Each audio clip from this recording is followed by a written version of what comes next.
Anne-Marie Idrac, secrétaire d'État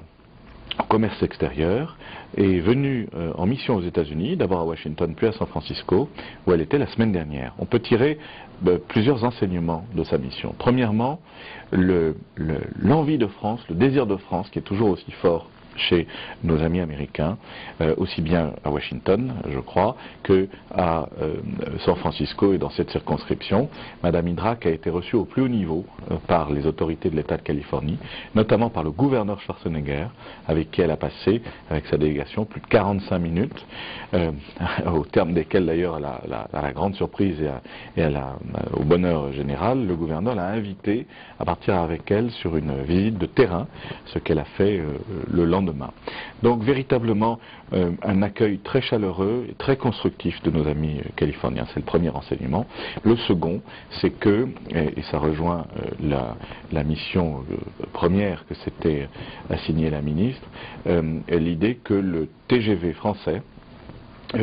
reste un objet d'étude et d'admiration fort pour les Californiens. Vous savez que la Californie veut se doter d'un train à grande vitesse aussi rapidement que possible. Madame Idrac était ici avec les plus hauts représentants de la SNCF, d'Alstom et d'autres entreprises comme Fevlet Transport par exemple. Elle avait réuni autour d'elle ce qu'elle a appelé de façon très intéressante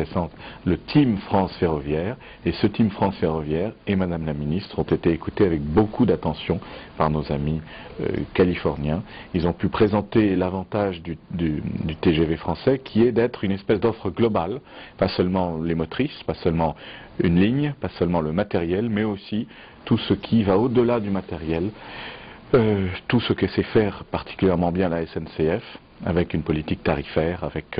une politique marketing, avec une expérience client, comme on dit aujourd'hui, qui est tout à fait exceptionnelle dans le monde. Vous me posez la question de savoir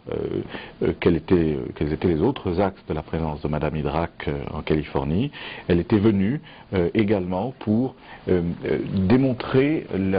l'expertise de la France, non seulement dans le domaine ferroviaire, mais aussi dans le domaine de ce qu'il est convenu d'appeler maintenant le Green Tech et le Clean Tech.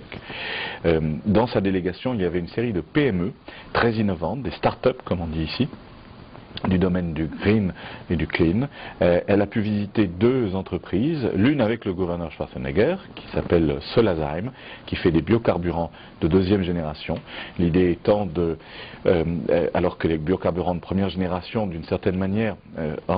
font entrer en concurrence le moteur de votre voiture et les populations qu'il faut nourrir, puisque c'est la même partie de la plante qui est utilisée dans les deux cas, les biocarburants de deuxième génération permettent d'utiliser l'ensemble de la plante, y compris les parties non nobles. On voit très bien l'intérêt que ça a pour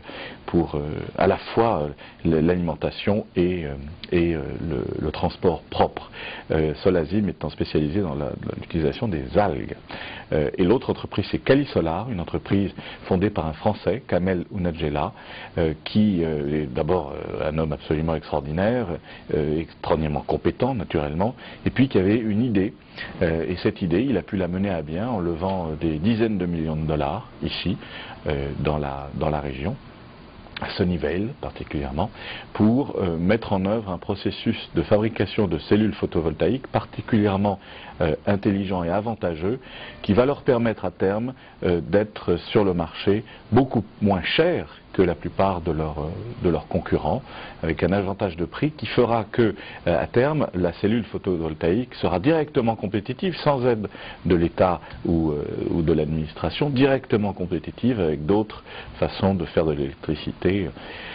ici en particulier le charbon ou voire le pétrole. Voilà, je crois que